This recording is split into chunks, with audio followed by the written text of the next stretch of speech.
समझ आ रहा है? आज जैनियों के अंदर इतना ज्ञान अगर बना हुआ है तो इन्हीं देव शास्त्र और गुरु के कारण से बना हुआ है कि अभी जैनी सब असभ्य नहीं हो पाए। जब तक ये शास्त्र सामने हैं, गुरु सामने हैं, आपको असभ्य होने से पहले आपकी चोटी पकड़ते रहेंगे, आपको खींचते रहेंगे। समझ आ रहा है ना?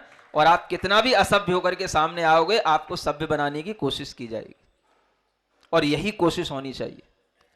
आज इतना भी हमें बताने की जरूरत पड़ती है कि इन दिनों में मंदिर क्यों नहीं जाना। अब इसके लिए क्वेश्चन आता है, माता पिता शर्म के कारण से बता नहीं पाते, गुरुओं के सामने प्रश्न पहुंचते नहीं, पहुंचते भी हैं तो सही तरीके के उत्तर मिल नहीं पाते। तो हम कैसे समझाएं बच्चों को? कान खोल के सुनो, इन चीजों को समझाओ बच्चों को कि ये शरीर की गंदगी है। शरीर की गंदगी अगर कभी भी किसी भी तरीके से, जो गंदे स्थान शरीर के मल को निष्कासन करने के लिए जो स्थान है, वो स्थानों से अगर मल निकलता है, किसी भी तरीके से कोई पदार्थ निकलता है, तो वह हमारे पूरे शरीर को अशुद्ध बनाता है। उसके साथ जो वस्त्र टच होते हैं वो वस्त्र भी अशुद्ध बनते हैं। इसीलिए कभी भी कोई भी समझदार व्यक्ति होता है तो उन अशुद्धि के समय पर न तो भोजन करता है न भोजन बनाता है। नाक में से नाक निकल भी रही हो और आपके सामने कोई भोजन परोस रहा हो, आपको खाने की इच्छा हो जाएगी? बोलो तो। किसी के मुंह से लार टपक रही हो, वो आपको भोजन परोस रहा हो, आपको खाने की इच्छा हो जाएगी? और फिर जब शरीर से इतनी बड़ी अशुद्धि निकल रही है, हम उसको चाहे कुछ भी लगा करके छिपाएं कि दबाएं कि उसको सुखाएं, उससे क्या हो जाएगा? निकल तो रही है ना। अब आपको शरीर तो अशुद्धि का घर है, महाराज आप ही ने तो समझा है। शरीर तो 7 धातुओं का बना हुआ है, अशुद्धि का घर है। तो अशुद्धि का घर है तो इसका मतलब क्या है? कुछ भेद रेखा नहीं होती है?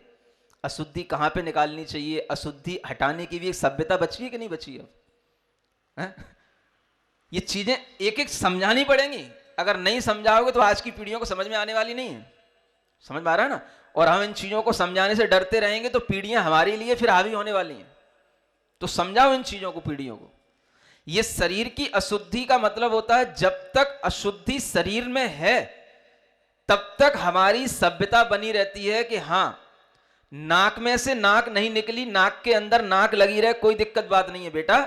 लेकिन अगर नाक निकल के अगर मुंह के ऊपर आ गई तो असभ्यता हो जाएगी। उसको हटा ले, उसको साफ कर ले।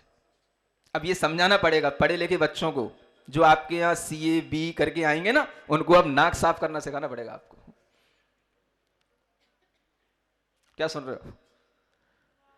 कितना अंतर हो गया? जो नाक नाक के अंदर है, समझ आ रहा है ना? नाक में किसी का ऐसा तो नहीं, आंख में भी कीचड़ लगा है, नाक में मल लगा है, समझ आ रहा है? मूत्राशय में मूत्र रखा हुआ है।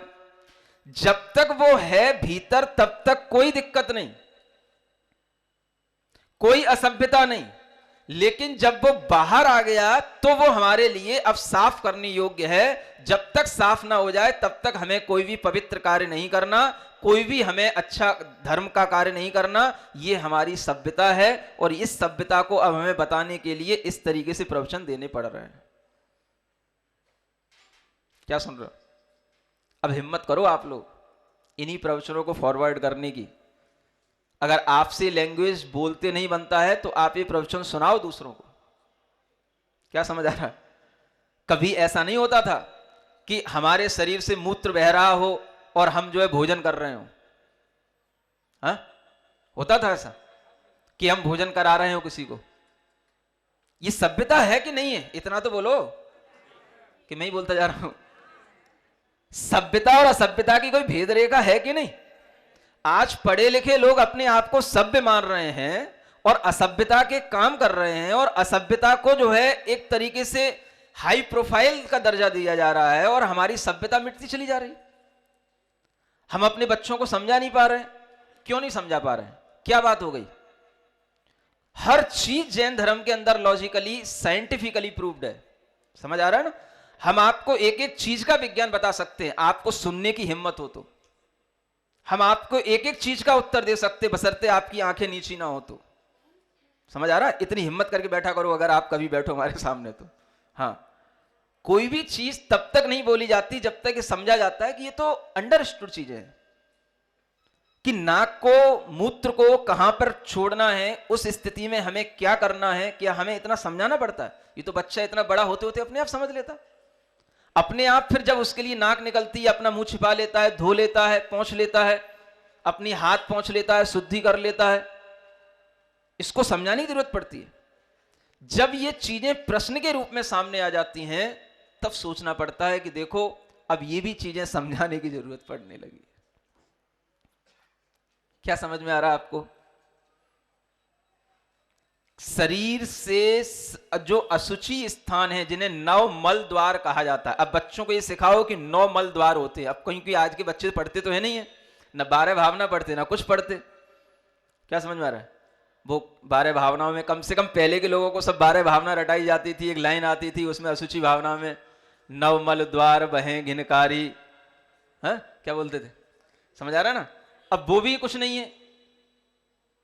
पूरा जीव विज्ञान पढ़ लिया, शरीर विज्ञान पढ़ लिया, पूरी जूलॉजी पढ़ ली, बॉटनी पढ़ ली, सब पढ़ लिया, लेकिन कभी ये नहीं मालूम कि 9 मल द्वार हैं। समझ आ रहा है ना? जब तक ये नहीं पढ़ा, तब तक सारी की सारी MBBS, BA, MS सब फिजूल है, सब व्यर्थ है, जब तक आपने ये नहीं जाना कि शरीर में 9 अशुचि अपवित्रता के द्वार है। और इन द्वारों से बहने वाली कोई चीज होगी तो उसके साथ में कोई भी धर्म कार्य करना, भोजन पानी का काम करना, ये अपने लिए असभ्यता है, अधर्म है। और अगर हम इसको अधर्म नहीं मानेंगे तो रोग हमारे अंदर जाएंगे, पाप का बंध हमारे लिए होगा, और हम धीरे धीरे सभ्य से असभ्य होते चले जाएंगे। समझ आ रहा है कि नहीं आ रहा? कुछ अलग तो नहीं बता रहा ना मैं? अगर आपके लिए अभी भी कोई क्वेश्चन आ रहा हो तो पूछ सकते हो। क्या समझ आ रहा है? इसमें भी समझ में नहीं आने के बाद भी कुछ क्वेश्चन आ रहा हो, कुछ आपके अंदर और कुछ आर्गुमेंट आ रहा हो, तो आप बिल्कुल पूछ सकते हो। आपको कोई दबाव नहीं है। लेकिन आप ये समझने की कोशिश करो कि जब तक हम इस शरीर के अंदर की अशुद्धियों को अंदर रखे रहते हैं, तब तक भी हमारे लिए व्यवहार से कहा जाता है कि हाँ ठीक है, तुम्हारा शरीर जो है छूने योग्य है, तुम धर्म कार्य करने के योग्य हो। लेकिन अगर शरीर की अशुद्धि बाहर आ जाती है तो उस समय पर कहा जाता है नहीं, अब आप धर्म कार्य करने योग्य नहीं हो, पहले अशुद्धि दूर करो। सिर्फ इतना ही तो लॉजिक है, और क्या है? और इसी लॉजिक से स्त्री का व्यवहार चलता है, इसी लॉजिक से पुरुष का व्यवहार चलता है। एक सभ्यता थी पुरुष के लिए भी, स्त्री के लिए भी। जब जब कभी भी बाथरूम जाओ तो अपने उस अंग को साफ धोना चाहिए, शुद्धि करना चाहिए, ताकि हमारे कपड़े जो हम पहन करके बाहर निकलते हैं, कभी हम उनसे महाराजों को छूते हैं, मंदिर में भी प्रवेश कर जाते हैं, वो कपड़े हमारे शुद्ध रहे। ये भी एक सभ्यता थी किसी समुदाय में, वो सभ्यता आज भी बरकरार है। समझ आ रहा है ना? अगर आपको किसी समुदायों की सभ्यताओं का ज्ञान हो तो, और ये होनी चाहिए। जब जब हम बाथरूम जाएं, पानी का उपयोग करें, चाहे लेडीज हो चाहे जेंट्स हो। ये सभ्यताएं हम बना के रखेंगे तो चलेगा, और नहीं बना के रखेंगे तो हम कभी गुणग्राही हो ही नहीं पाएंगे। समझ आ रहा है ना? आप सोच रहे होगे महाराज आज कौन सा प्रवचन करने बैठ गए हैं? अब क्या करें, दिल्ली में रह करके और यही सब तो करना पड़ेगा, और क्या करूं? जब इतनी छोटी छोटी सी बातें आपको समझ में नहीं आती तो फिर ठीक है, अब समझा रहा हूं, सुनो, प्रवचन में समझा रहा हूं। क्या हो गया अशुद्धि में, क्या हो गया ऐसा करने में, क्या हो गया वैसा करने में, समझो अब क्या हो गया। तो अब समझ में आ रहा हो तो फिर अब हाँ जी बोलो, अब समझ आ रहा है? हम अपने भीतर ये भेद ज्ञान अपनी संस्कृति से लेकर के आए हैं। समझ आ रहा है? और संस्कृति उसी का नाम है, सभ्यता उसी का नाम है कि जो हमें बिना समझाए हुए हमारे घर में आ रही थी, सभ्यता चली आ रही थी। बहुत सी चीजें ऐसी होती हैं जो माता पिताओं से हमें अपने आप संस्कार के रूप में मिलती जाती हैं। हमें कभी ये समझना ही नहीं पड़ा कि ये भी कोई सभ्यता होती है या ये भी कोई संस्कार है। ये सब होता आता था अपने पहले। अब जब इन चीजों पे ही हमारे लिए जब सामने प्रश्न आने लगा, और चूंकि अब पीढ़ियां बदल गईं, अब वो माता पिता रहे नहीं जो संस्कार दे सकते थे, तो उनके भी बेटे, उनके भी बेटे, तो अब तक तो अब सब भूल गए लोग। समझ आ रहा है ना? तो अब जो है उनके लिए सामने जब ये प्रश्न आता है कि अब क्या करें और ऐसा क्यों, तो पहले तो एक बहाना ये मिल जाता है कि भाई हम पढ़े लिखे लोग हैं, ये एक सबसे बड़ा भूत बैठा है। हाँ, पहले के पढ़े लिखे लोग दुनिया की पढ़ाई कर लेते तब भी इतना अहंकार नहीं करते थे। आज बस हमारा उस कॉलेज में बस एडमिशन हो जाए, फिर देखो आप उस बेटे का या बेटी का अहंकार। समझ आ रहा ना, हम कौन से कॉलेज में पढ़ते हैं, मेरिट में क्या हुआ क्या है वो बात अलग है, लेकिन अगर हम उस कॉलेज से भी पढ़ के निकले तो भी उसका ईगो इतना हर्ट करता है उसको कि वो उसको छोड़ नहीं पाता है। समझ आ रहा ना। और अगर कहीं फॉरेन में पढ़ने चले जाए, वहां से भले ही वो बीकॉम करके आ जाए, बीए करके आ जाए, समझ आ रहा है, एमबीए करके आ जाए, तो यहां आके ऐसे दिखाएगा ये भारत के लोग सब ऐसे अनलिटरेट, अनसिविलाइज्ड, समझ आ रहा ना, ऐसे सब बिल्कुल कूड़ा कचरे लोग हैं, ना यहाँ पे कोई क्लीन, ना कोई नीट, ना कोई रोड, ना कुछ, ऐसा मुंह बना के बोलेगा जैसे कि कहां से विदेशी से अंतरिक्ष से उतर के आ गया। समझ आ रहा है ना। बस हो गए, पढ़े लिखे हो गए,